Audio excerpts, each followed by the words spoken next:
Hello বন্ধুরা, simple cooking with Momita রান্না করে সবাইকে স্বাগত।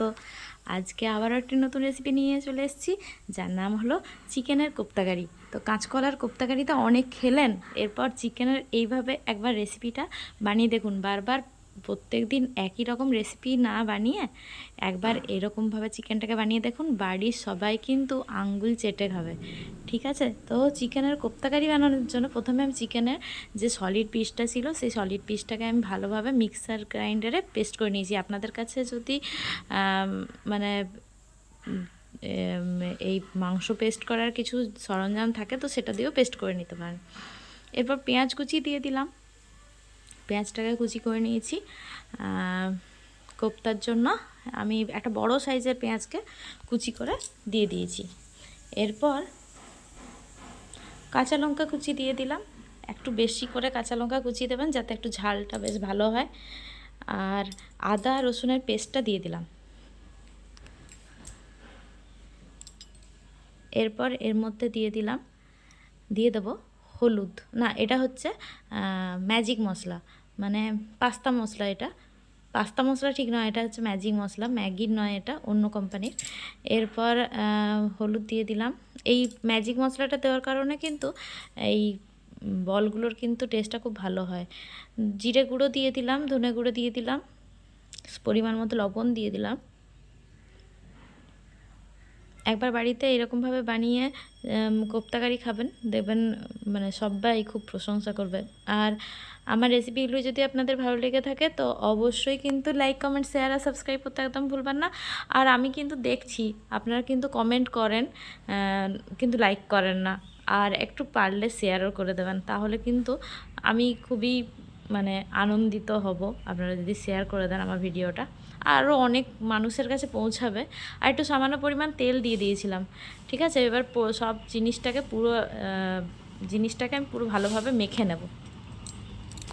আর মিক্সিতে করলে কিন্তু এই চিকেনের ব্রেস্ট পিসটা ভালো করে পেস্ট হয় না। আমি কিন্তু আরও একবার পেস্ট মানে করেছিলাম, আরও একবার যে পিসগুলো ভালোভাবে পেস্ট হয়নি সেগুলোকে আবার একবার তুলে পর আমি কিন্তু আরেকবার পেস্ট বানিয়ে নিয়েছিলাম। তো যাই হোক, এরকমভাবে একবার পেস্ট বানিয়ে তারপর আমি ভালোভাবে মেখে নিয়েছি। ভালোভাবে মেখে নিচ্ছি, এই মাখাটা কিন্তু মেন, ভালোভাবে মেখে নিতে হবে। আর আপনাদের একটা লাইক কিন্তু আমাকে অনেক উৎসাহ জাগে আরও নতুন নতুন ভিডিও বানানোর জন্য। আর সঙ্গে থাকবেন, পাশে থাকবেন, আপনারা আমার পাশে থাকবেন, আমিও আপনাদের পাশে আছি। এরপর একটু বেসন দিয়ে দিলাম বাইন্ডিংয়ের জন্য। এই বেসনটা কিন্তু আপনারা তখনই দেবেন যখন ভাজবেন, তার আগের মুহূর্তেই কিন্তু ওটা দেবেন। আর আমি কিন্তু 1 ঘন্টার মতো ওটা মেখে পর রেখে দিয়েছিলাম ফ্রিজে, নর্মাল ফ্রিজেই রেখেছিলাম, ডিপে রাখিনি। এরপর ফ্রিজ থেকে বের করে কিন্তু আমি ওটা ইয়েতে রাখলাম, মানে বেসনটা দিয়ে দিলাম। এরপর কড়াইয়ে তেল দিয়ে দিলাম, ভালোভাবে মেখে নিয়েছি ওইদিকে, বেশি পরিমাণ তেল দিয়ে দিলাম ভাজার জন্য। তেল দিয়ে এরপর একটা একটা করে বল বানিয়ে নেব। দেখুন কিভাবে বলগুলো বানাচ্ছি, এরকমভাবে একটা করে করে বল বানিয়ে নিচ্ছি। একবার এরকমভাবে বানিয়ে দেখবেন, খুব দারুণ লাগে কিন্তু। এরপর একটা করে করে ভেজে নেব আমরা।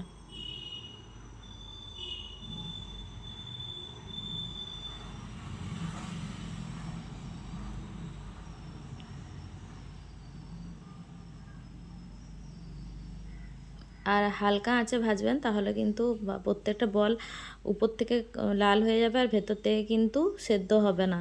তার জন্য এগুলো কিন্তু হালকা আঁচেই কিন্তু আপনাদের ভাজতে হবে, বেশি হাই ফ্লেমে কিন্তু ভাজা যাবে না বলগুলোকে। তো কোপ্তাগুলো দেখুন আমার কত সুন্দর হয়েছে, এইরকম ব্রাউন করেই আমি ভেজে নেব প্রত্যেকটা কোপ্তা।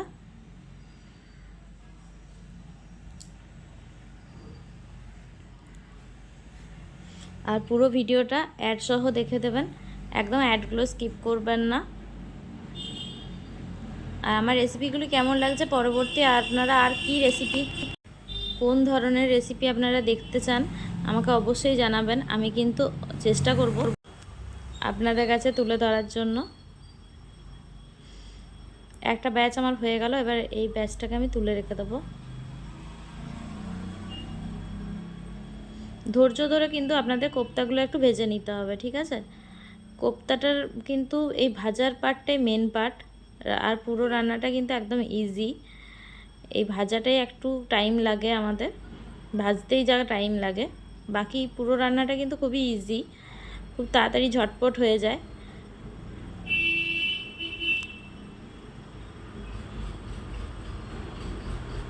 আর নতুন বন্ধুদের বলছি, যারা আমার চ্যানেলটা এখনও সাবস্ক্রাইব করেননি, অবশ্যই কিন্তু আমার চ্যানেলটা সাবস্ক্রাইব করে আমার পাশে থাকবেন।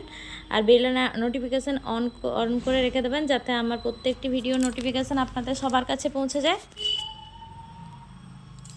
আর লাইক দিয়ে দেবেন ভিডিওটাতে, শেয়ার করে দেবেন ফ্রেন্ডস ফ্যামিলির মধ্যে। তো আর একটা ব্যাচ আমার ভাজা হয়ে গেল।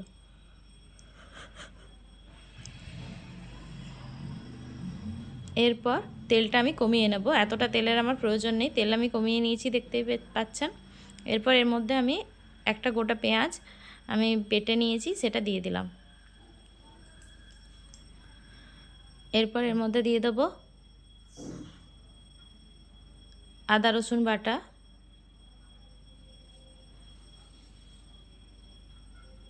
এবার মশলাটা কষিয়ে নেব।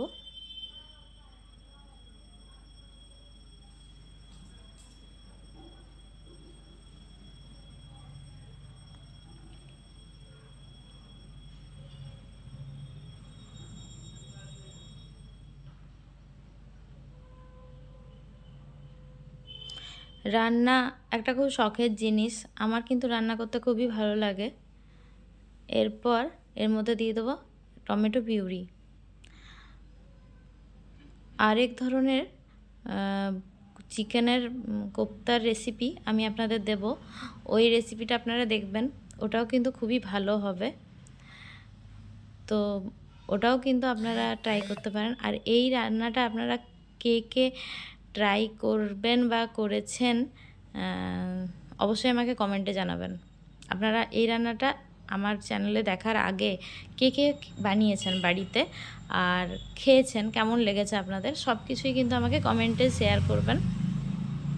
এরপর দিয়ে দিচ্ছি টমেটো পেস্টটা একটু নাড়াচাড়া করে দিয়ে দিলাম জিরে ধনে গুঁড়ো আর হলুদের গুঁড়ো, পরিমাণ মতো লবণ দিয়ে দিলাম, ভালোভাবে কষিয়ে নেব।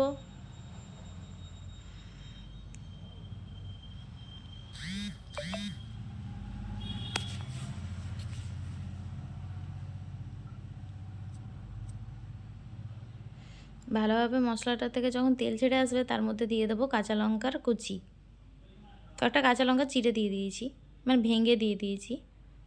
এরপর এর মধ্যে একটা মেন ইম্পর্টেন্ট জিনিস দিচ্ছি, যেটা হচ্ছে কসুরি মেথি। এটা দেওয়ার কারণে কিন্তু এই কোপ্তাকারির টেস্টটা কিন্তু অনেকটাই বেড়ে গিয়েছিল। এটা আমি নিজে থেকে ইনভেন্ট করেছি, এই কসুরি মেথিটা দেওয়াটা। আপনারা চাইলে স্কিপও করতে পারেন, কিন্তু আমার পার্সোনালি বলছি, আমার খুবই ভালো লেগেছে কসুরি মেথিটা দেওয়ার জন্য। আচ্ছা, পাঞ্জাবি যে হোটেলগুলো, ওখানে কিন্তু যে কোনো রান্নাতে কসুরি মেথি দিয়ে থাকে, তো দেখবেন ওই জন্য ওদের রান্নার টেস্টে একটা আলাদা রকমের ফ্লেভার আসে।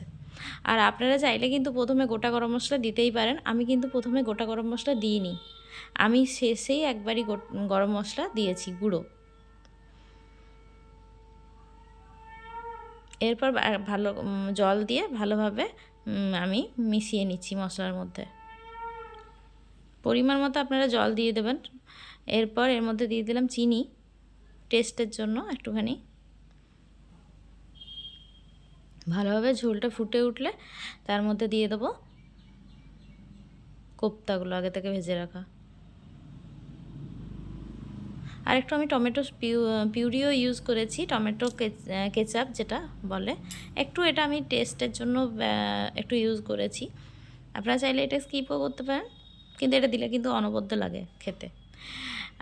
যদি এটা রাত্রে ডিনারের জন্য বানান, তাহলে এটা কিন্তু রুটি পরোটার সাথে কিন্তু খুব জমে যাবে।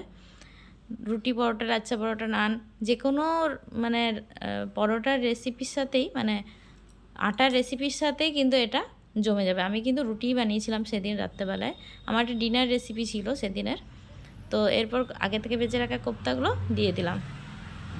আপনারা আপনাদের পরিমাণ মতো জল দেবেন। আমি কিন্তু আমার যেরকম আমি গ্রেভি চেয়েছি সেই অনুযায়ী আমি কিন্তু জলটা দিয়েছি। এরপর কোপ্তাগুলো একটু ফুটে উঠুক, একটু জল দিলাম আমি, কারণ আমার মনে হলো আর একটু লাগবে।